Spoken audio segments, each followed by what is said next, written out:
স্বাগত সবাইকে professional skill development training এর সপ্তম ভিডিওতে।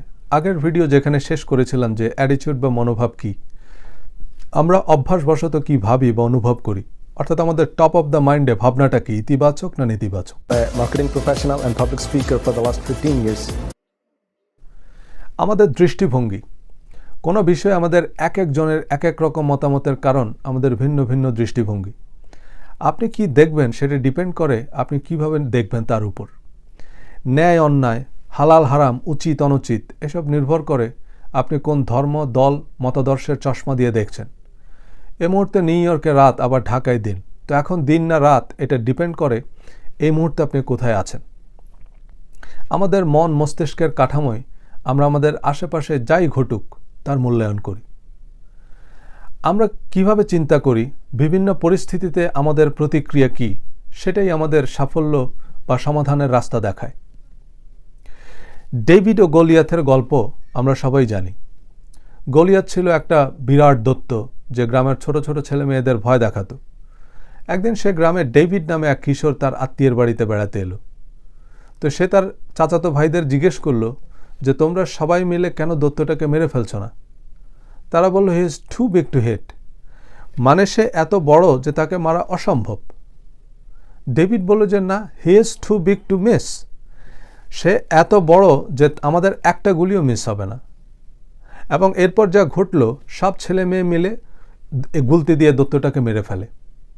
দেখুন, একই দৈত্য কিন্তু ভিন্ন দৃষ্টিভঙ্গি। অনেক সময় অনেক বড় সমস্যার সমাধান খুব সহজ। কত বড় বড় বাঘ ভাল্লুক আমরা খাঁচায় ঢুকাইছি, কিন্তু ছোট ছোট মশার ভয়ে আমরাই খাঁচায় ঢুকছি। একটা মজার গল্প বলি। একবার নাসার একটা স্যাটেলাইট মহাকাশে পাঠানোর সময় দেখা গেল সেটা কোনোভাবেই স্টার্ট নিচ্ছে না, কোনোভাবেই কিছু হচ্ছে না। সে প্রজেক্টের যারা সায়েন্টিস্ট তাদের তো হুঁশ নেই।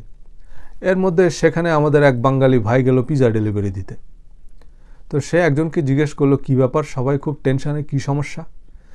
তো তাকে বলল, এর রকেট কোনোভাবে স্টার্ট নিচ্ছে না। তখন সে ফাজলামি করে বলল যে এক কাজ করো, এটার একটু কাত করে স্টার্ট দাও, দেখবে স্টার্ট নিবে। ঘটনাক্রমে যাকে বলছে সে ওই প্রজেক্টের একজন সায়েন্টিস্ট। যখন আর কোনোভাবে কাজ হচ্ছিল না, তখন তারা শেষ চেষ্টা হিসাবে একটু কাত করে স্টার্ট দিল এবং কাকতালীয়ভাবে রকেট স্টার্টও নিল। তখন ওই সায়েন্টিস্ট বলল যে আমাকে এই পরামর্শ তো দিল পিজা ডেলিভারি ম্যান। এইবার পিজাওয়ালা পড়ছে বিপদে। সিসি ক্যামেরার ফুটেজ দেখে পুলিশ গিয়ে তারা ধরে নিয়ে আসছে যে তুমি কে, সত্যি করে বলো, তুমি কেমনে জানো যে এই রকেট কাত করে স্টার্ট দিলে স্টার্ট নেবে? তুমি নিশ্চয়ই একটা স্পাই। তখন বেচারা বলতেছে, স্যার আমি স্পাই কিছুই না। আমি দেশে থাকতে আমার একটা পুরনো মোটরসাইকেল ছিল, ওইটা মাঝে মাঝে স্টার্ট নিত না। তখন আমি একটু কাত করে স্টার্ট দিলে দেখতাম স্টার্ট নেয়। আমি সেই আন্দাজে বলছি, আমি কেমনে জানি যে ওরা আমার কথা এত সিরিয়াসলি নেবে? জোকস অ্যাপার্ট, আমাদের ইতিবাচক বিশ্বাস বা মনের শক্তি আমাদের সাফল্যের পথে টেনে নিয়ে যায়, জেট ইঞ্জিনের মতো। হেনরি ফোর্ড তাই বলেছিলেন, আপনি যদি বিশ্বাস করেন আপনি পারবেন অথবা পারবেন না, দুই ক্ষেত্রেই আপনি সঠিক। অর্থাৎ আপনি যাই বিশ্বাস করবেন ফলাফল তাই হবে। বড় বড় সিনেমা, গান বা বৈজ্ঞানিক আবিষ্কার, সফল ব্যবসা প্রতিষ্ঠান, রাজনৈতিক দল, স্পোর্টস ক্লাব, এর মূল ভিত্তি হচ্ছে সাফল্যের দৃঢ় বিশ্বাস। সাফল্যের বিশ্বাস হচ্ছে সফল মানুষদের একেবারে মৌলিক, অত্যাবশ্যকীয় একটা উপকরণ। 1954 সাল পর্যন্ত সারা দুনিয়ায় একটা সাধারণ বিশ্বাস ছিল যে একজন অ্যাথলেটের পক্ষে 4 মিনিটে 1 মাইল দৌড়ানো অসম্ভব। বিশেষজ্ঞরা বলছিল যে মানুষের শরীরের যে গঠন সে অনুযায়ী এটা অবাস্তব, কারণ তার ফুসফুস ফেটে যাবে, সে নিশ্চিত মারা যাবে। এই বিশ্বাস কয়েক দশক ধরে বলবৎ ছিল এবং অ্যাথলেটরা এই বাধা অতিক্রম করতে পারেনি। 1954 সালে British athlete sir Roger Bannister 4 মিনিটের কম সময়ে 1 মাইল দৌড়ে বিশ্ব রেকর্ড করেন। এই রেকর্ডের মাধ্যমে তিনি অ্যাথলেটদের মধ্যে যে সীমাবদ্ধ বিশ্বাস ছিল তাও ভেঙে দেন। 4 মিনিট মাইল এখন সম্ভব। রজার ব্যানিস্টারের রেকর্ড মাত্র 46 দিন টিকেছিল। এর পরবর্তী বছর এগুলোতে শত শত অ্যাথলেট 4 মিনিটের কম সময়ে 1 মাইল দৌড়ান। আর বর্তমানে 4 মিনিটে 1 মাইল দৌড়ানো কোনো সংবাদ নয়। আপনি যদি ব্যবসায়ী বা উদ্যোক্তা হন তবে আপনি অবধারিতভাবে ব্যর্থতা বা লোকসানের মুখোমুখি হতে যাচ্ছেন।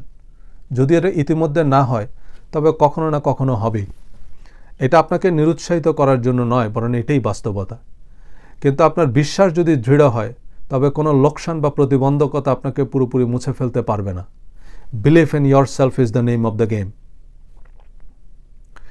বিশ্বাস থেকে তৈরি হয় ভিশন। ভিশন হচ্ছে গাড়ির হেডলাইটের মতো, যেটা আমাদেরকে সামনে রাস্তা দেখায়। ধরুন আপনি অন্ধকার রাস্তায় গাড়ি চালাচ্ছেন, আর আপনার গাড়িতে হেডলাইট নেই। কত মাইল বেগে গাড়ি চালাবেন?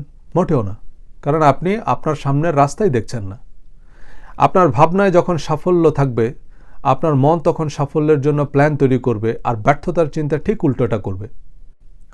যখন আপনি জানবেন কিভাবে ইতিবাচক চিন্তা করতে হয়, আপনি আপনার চারপাশে বিস্ময়কর সব পরিবর্তন দেখবেন।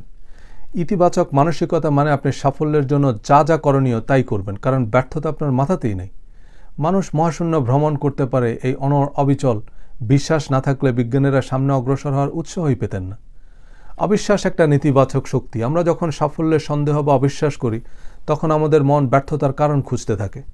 আমাদের বিলিফ সিস্টেম হচ্ছে আয়নার মতো। আমরা যা বিশ্বাস করি আমরা তাই দেখি, আমরা যা শুনতে চাই আমরা তাই শুনি। সফল মানুষেরা সবসময় একটা ইতিবাচক মনোভাব রাখে, তাদের চারপাশে যাই ঘটুক না কেন। আমাদের মাইন্ড স্বর্গকে নরক আর নরককে স্বর্গ বানানোর ক্ষমতা রাখে। একটা বিশুদ্ধ মন থেকে তৈরি হয় বিশুদ্ধ চিন্তা, আর বিশুদ্ধ চিন্তা থেকে বিশুদ্ধ কাজ। আর যেমন কর্ম তেমন ফল। আগামী ভিডিওতে আলোচনা করব আমাদের মন ও মস্তিষ্কের ক্ষমতা সম্পর্কে এবং কিভাবে আমাদের ব্রেন কাজ করে।